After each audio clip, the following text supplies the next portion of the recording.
Hmm. You know what these are, don't you? Yeah, they're chopsticks. We use these to go ahead and pick up things. Here's my wedding band. Come on, Mr. B, there you go.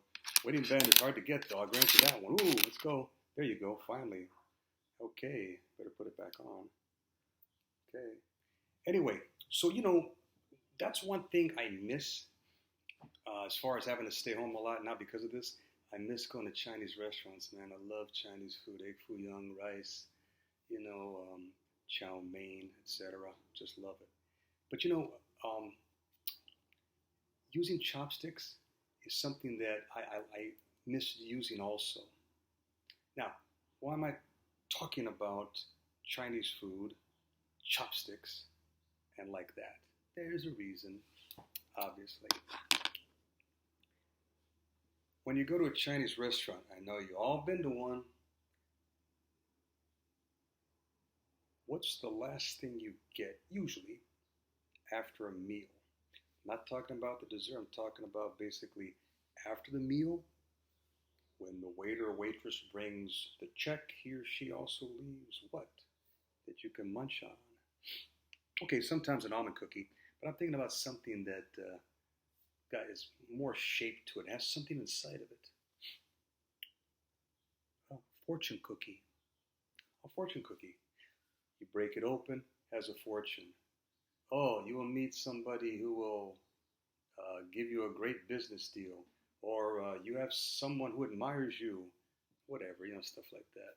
I like the ones that give sayings from Confucius or whomever. I like those ones. But the point is, fortune cookies usually give, kind of a lesson, okay, more or less. It just depends. Or message, I should say, right? Not a lesson always, but a message.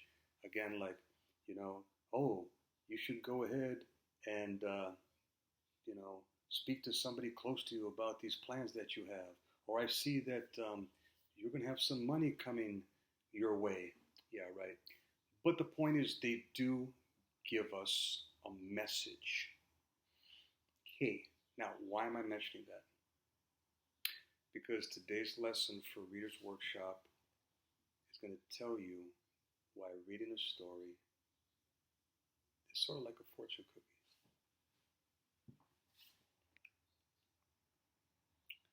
What I want to teach you, boys and girls, is this. Stories are like fortune cookies.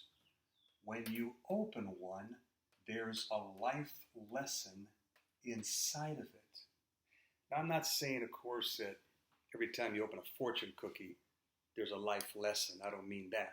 But there's a message.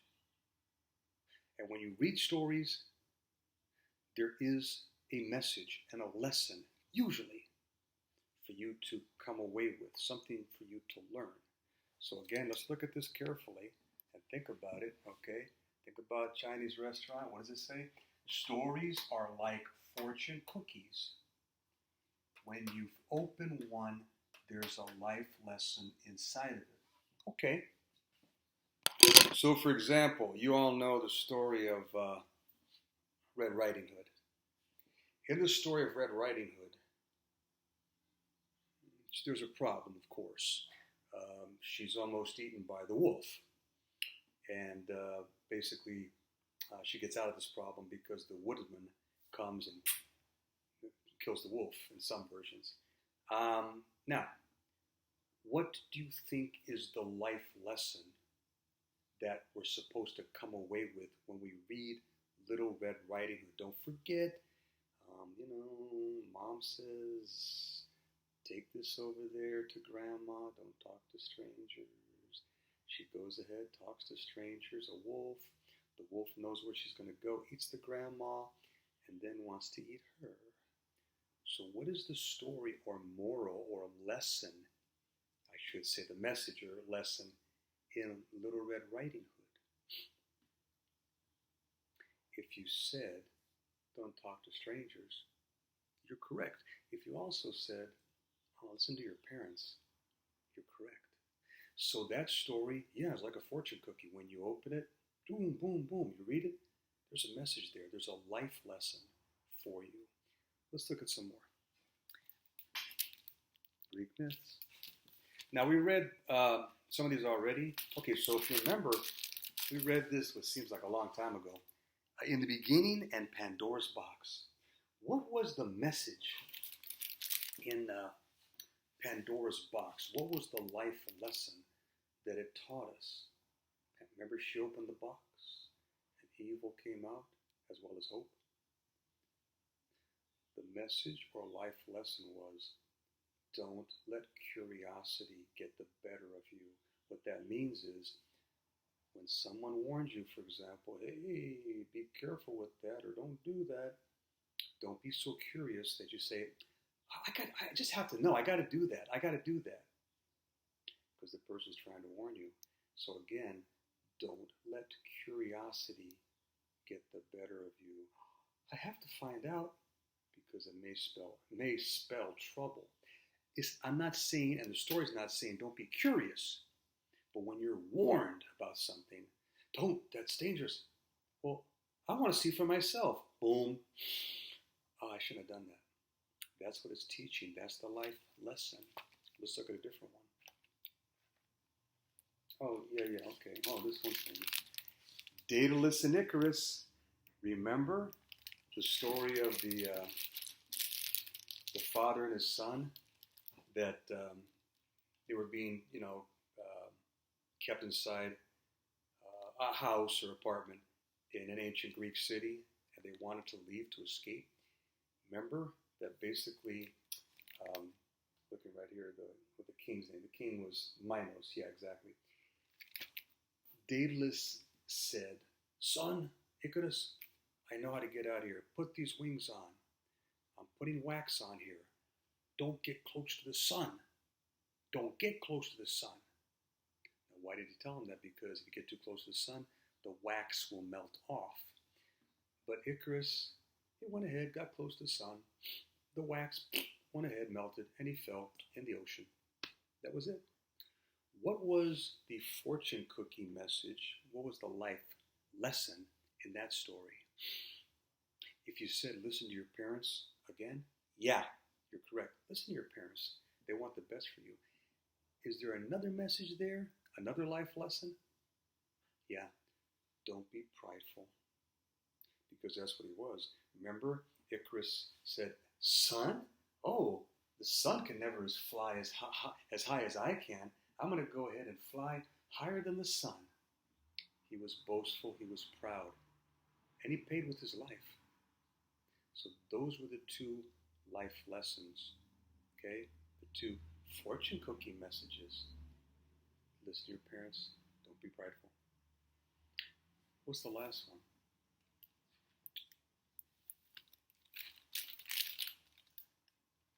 Perseus. We just finished that one. What was the life lesson or message, fortune cookie message, in that one? Think about it. He goes on a journey to help his mother. He goes ahead and kills Medusa. Then he finds a princess chained. I think she was chained to a cliff, right? And the monster, the sea serpent, was about to get her. He decided to rescue her. What was the main lesson or message in that one? I'd say the main message was, be brave, be courageous. Because when he was told, for example, about Medusa, the Gorgon, he could have said, you gotta be kidding. I'm not gonna go ahead and face a Gorgon. If I look at her, I could turn to stone. I don't feel like turning to a statue, at least not in this century. But he went ahead, used his shield as a mirror, went like that. Actually had it backwards. Boom! Cut her head off. Smart. And then, how was he courageous after that and brave? When the young lady's fiancé refused to save her, he said, no, I've got to save her. I got to do what's right. He was brave and courageous, slew the serpent, took her, and he got her for his wife. That's a pretty good deal. So again, that story teaches us to be brave, courageous. As one of our presidents said, Franklin Roosevelt, the only thing we have to fear is fear itself. In other words, he was saying, don't be fearful. Now, if there were another message in Perseus, I would say it's also be clever. Because remember, as I said, he used the shield, turned it backwards like that. Like was he right-handed? I think he went like that with the shield. Looked at the shield, didn't look at the Gorgon, then cut her head off. So I'd say if there's a second message, would be basically be smart, be clever. Yeah, be clever. I'll say that one. Okay, use your head. But the main one is be brave, be courageous. Okay, boys and girls, don't forget when you read today as part of Reader's Workshop. Don't forget, stories are like fortune cookies. When you open one, there's a life lesson inside of it. So today, when you read, go ahead. Make believe when you finish that story that you're opening a fortune cookie. What is that story teaching you? What life lesson is that story teaching you? And I challenge you to read 30 minutes. I'm just going to say it. Sorry, I'm going to challenge you. Read 30 minutes. You can do it. I just wish I had some Chinese food for this. I got some Thai food, though. You know what? I'm going to go for it.